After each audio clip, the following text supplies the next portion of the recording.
Good day, podcast community. Pete Kane here, Podcast Pete and community coach.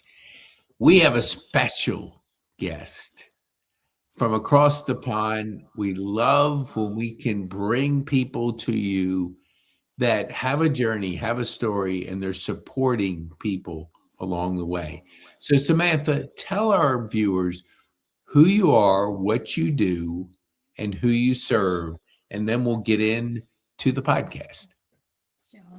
So my name is Samantha, and I serve women that are disconnected with themselves, that feel exhausted, that just have gone through things that they're not able to discuss or Yeah. feel that they can't really bring to the surface. And I do this because I'm someone that has survived domestic violence, horrific sexual assault, and I'm very open about it because I've connected with so many women that feel ashamed, that feel embarrassed, that feel it's something that they can't talk about, and that is why they carry such a heavy weight, why they're exhausted, why they can't physically deal. But they're basically looking okay on the outside, but Mhm. inside.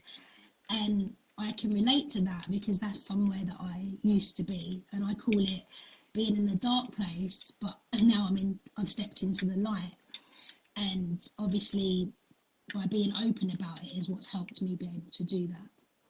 So I have created something called the Healing Garden, Mhm. where I openly talk. I'm a keynote speaker, so I've spoken in public places and really connected with women in that way. They've found it very powerful, a bit intense, but very powerful to hear someone be so open about such horrific experiences. As you were sharing that, I buried a sexual assault from, let's see, it was at 18. I'm 68. So that was 50 years. And it wasn't until three, probably 3 years ago that I shared it with a friend. And it was like the world came off my shoulders because I was shameful. I was embarrassed. I was involved in drinking, and we do stupid things when that people can do things.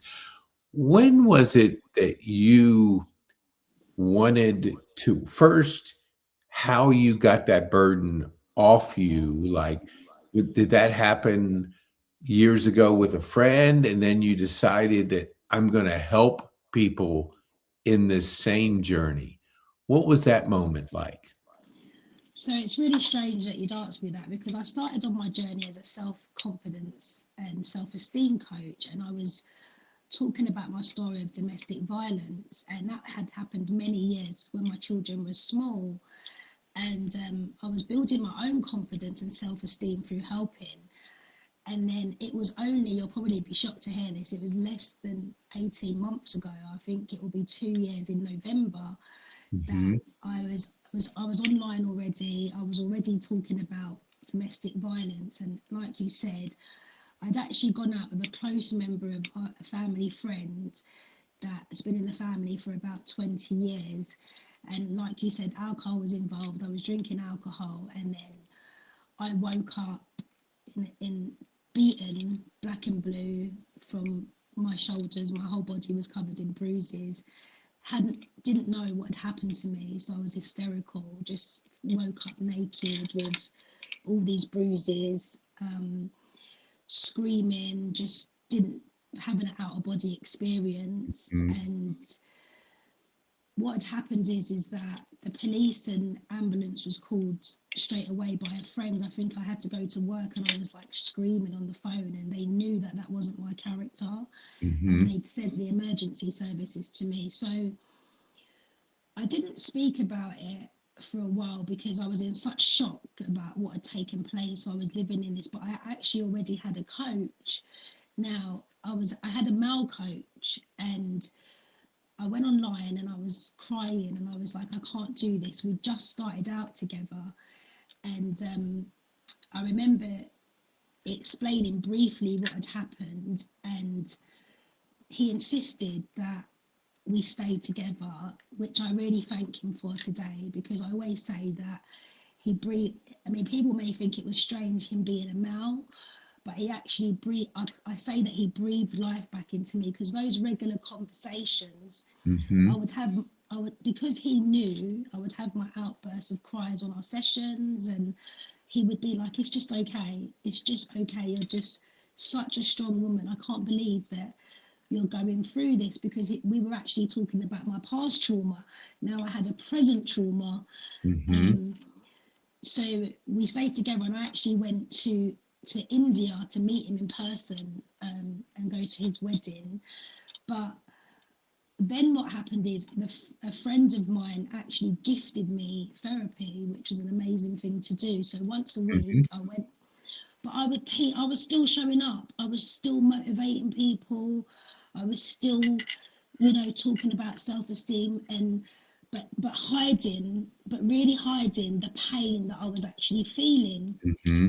And then eventually I thought, I didn't do anything wrong. I didn't deserve for this to happen to me. Yeah. And the weight was so heavy. It was just so heavy. And the minute I decided to talk about it, and I saw the light in other people's eyes, it was almost like, and it happened to you too, Mm. And that moment was like, how many people are carrying this? And, Mm-hmm. a woman had said to me 4 years ago, and she wouldn't dream about telling anyone. And that's when, and actually, when my light bulb moment happened was when the Justice Service threw the case out and said, "I'm sorry, we don't have enough evidence to win this case." And I was like, wow, you don't have enough evidence. You're not even prepared to allow me to go. I mean, it was such a horrible experience, having to be interviewed so many times, the intrusiveness of having to be examined. And then for them to say almost a year later, they didn't even tell me in person. They sent a letter saying, "Sorry, the Mm. CPS says we don't have enough evidence. He says you gave consent."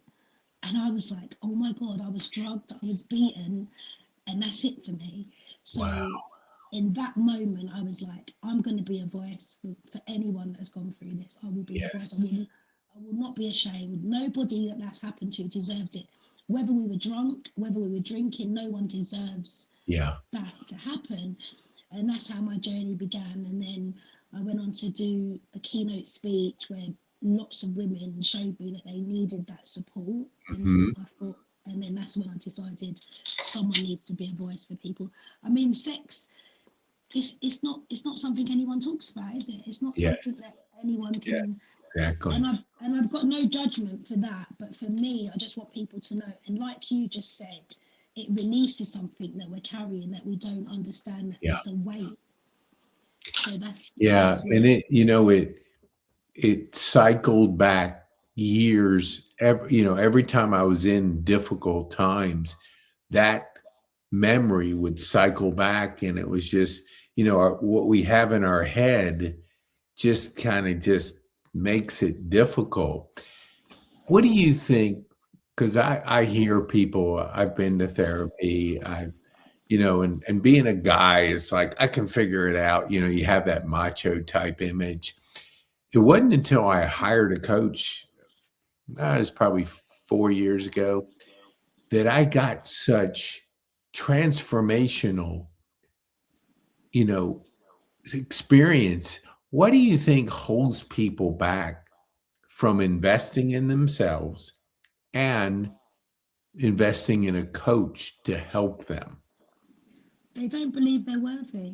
They don't believe they're worthy of it. It's as simple as that. Because uh, the money, it comes if you really want it. Like anything, the change comes if you really want it. And I think that people are too afraid to believe in themselves enough. Because if I Mhm. go back to the person that I used to be before the transformation, I was the same. I'd think you would look at the money instead of the transformation. But really, if you look at the transformation, I'm here, but I want to be there so badly. What will it take? It's like we want that amazing body, but if we're not going to work in the gym for it, we're not going to get it. So it's like Mhm. someone has what you want, and they're willing to give you the blueprint to how they got there. Mm. But we have to change. See, the thing is, we all want something, but it's not about the getting, it's about the becoming. So when I started, I thought about money, but as my journey's gone on, it hasn't been about money. It's been about the transformation. I'm not Mm. the same person. I wouldn't be able to do this podcast with you. I wouldn't have the confidence. I wouldn't. So the coaching allows you to become someone new, and we Mm. need to become that new version of ourselves, because the Samantha that had the sexual attack 18 months ago is not the same woman that you're talking to now. Mm. But that Oh, I I was love it. helped by a coach. It was the coach that kept me accountable. It was the coach that allowed me to express my feelings. It was the coach that allowed me to detach myself from what had happened to me, to coming back to who I was, because I'd gone so far from where I was because of what had happened. But Yeah. we think we can do it by ourselves, but we can't. We Yes. can't. You can Oh, read the book. You can read the book. You yes. can read it all, but unless you have someone holding your hand, because life's always going to happen. My life's not perfect. I have 3 children, and they have their stuff going on. But if you don't have the coach that goes, okay, so life's happening, but how are you going to respond to it? Mm. That's the difference, isn't it? When we had that coach, look, Yes. I'm sure it's happened for you. Like the impact that the coach had on your life, that I think we're afraid. I think you're in a place of not enough self-worth, Yes. and that's what I work on with my clients. Is when you have that worth for yourself, then money is not an issue, connections is not an issue. All of that is possible because you think, I'm worthy of this. Yes. And I think that's totally that's exactly my journey, because that sexual assault or that thing back at 18 always affected me. That am I worthy? Am I worth it to invest in myself? And it was always no, because I buried the shame. And I think I had a stroke 4.5 years ago. And then it was like, I don't give a rip what anybody thinks. I have one life to live. I'm going to live it with the most impact I can possibly, and hired a coach that I think and then that was transformational, just like you described. What do you think when it comes to like focus? There's a lot of noise out there. And we, over here in the US, I don't know if it's a similar number, but the average US person watches over 4 hours of TV and consumes like 2.5 hours of like TikTok videos, media consumption. And they're consuming other people's lives when they're doing that. How do you stay on the creative side to honor Samantha? So, first of all, I'm so sorry to hear about your stroke, and it's amazing that your hair Oh, is it's all it was, I don't want to go through it again. I'm still getting the left side down and can't run and play golf like I used to, but I can podcast and journal like I never have been able to. So doing there's, amazing. it I enjoy every day like it's my last. So I'm thankful that I had that time to really process life. But sorry to go in, but I would love to hear how you, Samantha, stay creative and stay away from that consumption part of our life. Okay, so it's very difficult. I can understand why it's difficult for people, because there is a lot of noise and there's a lot of comparison, and it's a very dangerous place to be. I think we need to state it. We're all unique and we're all different in so many ways, and we all have Mhm. so much we all have so much to give. But again, it's like what I teach. It's the boundaries that we set for ourselves. There's always going to be scrolling. There's always going to be TikTok. There's always going to be noise. But how much time are you allowing with that? How much time? Mhm. So, for instance, I have like morning time is my most creative time. I've learned about myself. The morning is very precious to me. So I don't go on my phone or anything or respond to messages before I have meditation in the morning, before I journal in the morning.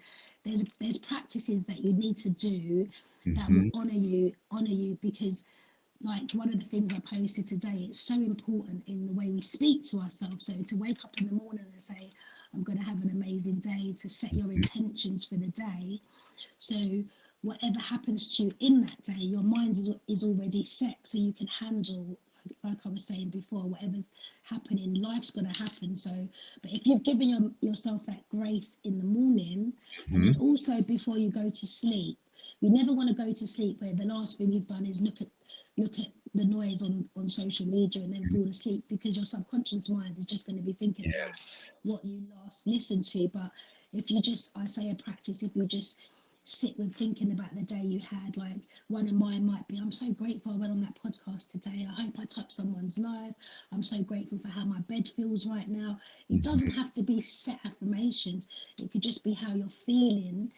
And that really keeps me grounded, because I have this thing called think time. So even if it's 10 minutes in the day, Mm-hmm. or a day to pause, just pause. You could be at work in a corporate job and it's really busy, but if you say, right, I'm going to give myself 10 minutes and I'm just going to do absolutely nothing. We have 60,000 thoughts running through our mind Yes. consistently, this overthinking brain we have. So we have to quiet the noise. And then Mm. when we quieten the noise, we come back to who we are. And that's what I'd say, that's what I do, and that's what I encourage anyone to do. That is sort of, because you start to compare yourself to others. Is my life good enough? Why do they have this and I don't have this? What am I doing wrong? And then you're kind of telling yourself such negative things. So that Mm-hmm. would definitely be a start to quiet the noise. And like you said, journaling is so powerful, because you're bringing your own thoughts and feelings onto paper and able to see them. So Yeah, that, before my stroke, I probably did one journal, and it was just pieces.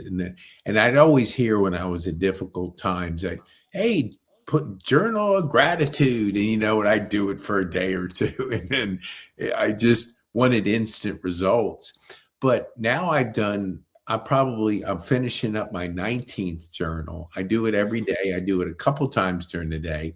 So it's my go-to way of thinking. Can you tell our viewers, like, I love that you said meditation. I was not a meditator. I am now. I was not a journal. I am now. And it has given me focus and peace like I've never experienced. Can you share when you started meditating, when you started journaling? What was that first few months like as you were developing this new habit? it's difficult at first, because it's something you're very new to, and if you're, I'm an overthinker, so I overthink a lot. My mind tends to run constantly. Hmm. So to sit still with myself, I felt difficult at first. It was like you want instant results, like you're saying. Like, isn't this meditation meant to make me feel great? But I think it's, for me, it started as a place to rest. So it was like, oh, I'll shut my eyes, Hmm. and then you start to feel really relaxed, and then it just gives you this sense of calmness, this Hmm. really nice energy that flows through you. And then I think consistency is the, like, visualization is so difficult for me. I think that's the one that I found the most difficult, is picturing where I want to be, but it's a muscle. Everything's a muscle. It's like you have Yes. to train the muscle. So I'll tell the viewers, don't expect to do meditation today and things are going to be completely different and you're going to be this calm Yes. person next week. But if you do it daily, you will definitely see the change in you within a couple of weeks. You'll be like, wow, I can't not give myself that grace. So Hmm. Ooh, yeah, that's but in beautiful. the beginning it wasn't as easy, and I think it's because you need to be consistent with a new what you're setting yourself to do. You need to be consistent with it, and then, like anything else, all of a sudden you'll see the results and think, wow, this is amazing. Yeah. So Yeah, that's so true. You mentioned morning routine. I have my morning routine. So walk our viewers through your morning routine. Like, how do you prepare yourself for the day? What's it like for people to kind of understand what that means to Samantha? okay, so this also is a training. So for me, I prepare my day the day before. So I know exactly what I'm going to do. Hmm. Well, I actually probably know a week or two ahead. But it started with small steps where if you prepare tomorrow today, because this is how you don't become distracted. This is how you don't become scrolling and getting caught up in things that you're not supposed to. So for me, I write a to-do list. So the to-do list starts with 6 things that I really need to achieve. Hmm. And even if I do 3, it's a win because I ticked off something off the to-do list. When you start, even if it's one, if you put 3 things down and you do one, but like I said, the most important thing on that to-do list is me time. So definitely me time, and I have that in the morning. I like to get up before my children are awake. So if you're someone that has small children or you have a routine that other people need you to help them with, I suggest you get up an hour before. You Hmm. spend time with yourself. You do a little journaling. Journaling doesn't have to be long. It can just be, just your feelings for that morning. Look at your to-do list that you wrote the night before. Then you're clear on what you're getting done for the day. um, I do visualization, I do journaling, and I'm a big person on affirmations. Now I've spoken to some people that think affirmations don't work, or people, but actually affirmations is a way of blessing yourself. So Yes. one of my sayings is it's an amazing day to be alive, because I truly believe that because of my experience. Yes. It's an amazing day to be alive because life's a gift. No matter how we want to look at it, life is a gift. Some people didn't wake up today, so we're gifted because we're here right now on this call. So I always say in most of my reels and stuff, it's an amazing day to be alive. Hmm. I do other affirmations. I choose love over fear. And they really empower me. Like today, I talked about speaking. What would love think about your actions today? What would love think about what you're saying today? So Hmm. it gives your subconscious and mind to think, oh, you're saying good things to yourself, and good energy brings more abundance. So the more you are happy, the more. And also, I really find a big thing for me is I really help and serve others, and no matter what mood I'm in, that always lifts me, always lifts my spirit. Seeing someone else smile, seeing someone be thankful for a coffee you made them.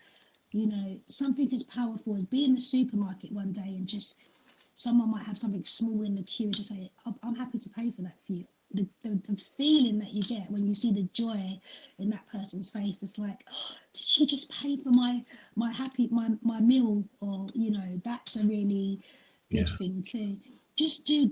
When I was growing up, before even coaching, I used to say, do good and it will follow you, and I really live by that. When you do good things for others, you really feel it. So, but It morning is. routines are very, very important. If you just get out of bed and you hit that snooze button 10 times and you jump out of bed, your day is not going to go as smoothly as it could Yeah. go. It is so good. You know, we are seeing technology changing our world. AI's being, it's in play. And I didn't discover it till about 3.5 years ago when my partner kept saying, Pete, how are you using AI in your business? And I said, I don't have time for that. I'm just podcasting and enjoying things. I don't, but then when I did my first course, this was years ago, I about fell out of my chair when I saw the outcome of me prompting. How are you using AI, and how do you still stay connected to your creativity using it? So I've used AI a little bit, but I find that AI has no, obviously AI has no heart, and I'm Mhm. a woman Yeah, of, I'm a woman of a heart. So I find that it's very genetic, and you can tell when everyone's using AI, and yeah, I think it's very lazy, and I think it makes us all robotic. Like everyone, if you're not really feeling the heart of that person, so that's why I base everything on my life experiences, because mhm, AI can't talk about it. It can only just say, "Oh, Samantha had a bad experience," but I can go into depth and tell you. So for me, I don't want AI to take over. I yeah, like I like real connections, and uh-huh, I don't feel that. I know it's the way forward that everyone's going with, but I'm kind of sad about AI. I feel like. So I'm not really an AI person. I'm still old school and thinking Yeah. connections, Awesome. coming from the heart, being Yeah. real. I just love real connection. Yeah. I believe because I didn't do well in school because I grew up dyslexic and ADHD. So the normal learning classroom was not my forte. And then I started like I was always in the remedial reading places. And so I would take long time to read a book. Now I read one a week. And I do AI, I'll say, give me the summary in Chat GPT. Then I put it into Notebook LM and it gives me a video, a podcast, and a slideshow. So when I start reading, my brain just is like looking for the highlights and I'm comprehending like I've never been able to do. And I've never read so more. Never read so many books in my life in the last couple of years, but I just kind of, it's still me. I still have to read to learn, but my brain is somehow better suited to absorb that information when before I would be like the nutty professor reading something and I wouldn't remember it or anything. So I have used it in a unique way, but it's served me very well. I What would haven't you I haven't experienced that actually, so that you've taught me something new. So Yeah, I it is like, and I had a friend who, this was about a year and a half ago, told me about it, and so I just started playing with it, just because I'm always interested now in how I can learn because I failed English in high school, didn't graduate with my high school at that. I mean, I graduated in summer school. Then I went to the university twice, failed out. So academics was never my thing. But learning, it was kind of like I always loved to learn because it's just the world is a wonderful place and you can learn from people. Person writes a book and they spent like maybe a year or two figuring it out. I can learn it in a short period of time.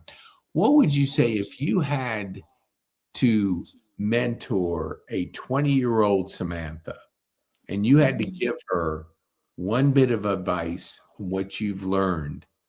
What would you say to her? That's a really good question, Pete. I would tell her to work on herself, to always be a student. You can never learn too much. Always keep consistently learning. Because I think that's what I've done. I think I waited long. I'm a bit similar to you. I didn't do great at school. I was raised in a single parent household. My mum had me at a very young age, so Mhm. she wasn't someone that read to me. The same as you, I never read books often. And in my personal development journey, I've read so many books, and they've given me. I've learned so much from the books that I've read. So for my 20-year-old self, I'd say always be a student, always be willing to learn, always be Mm. open to new ideas in growing. Yeah. So, and And definitely if you're not a reader, use your tool, use the AI tool, and get yeah, reading. And I think it's definitely something I'm going to take away from this podcast and see if it works for me, because it takes me probably about a month. So I'd love to be able to read a book in a week. yeah, I would never, if like my friends who knew, I would buy books. I'd read about 10, if I did make it through the book, and you said, well, tell me what the book was about. I go, oh, geez, I would be like a deer in headlights or something, because I would just know that it's important to read, but I wouldn't take away any. I try to teach on it right away. I'll put it in Notebook LM and it'll give me a slideshow. And then I try to teach it and I tend to learn it more because I'm trying to teach it.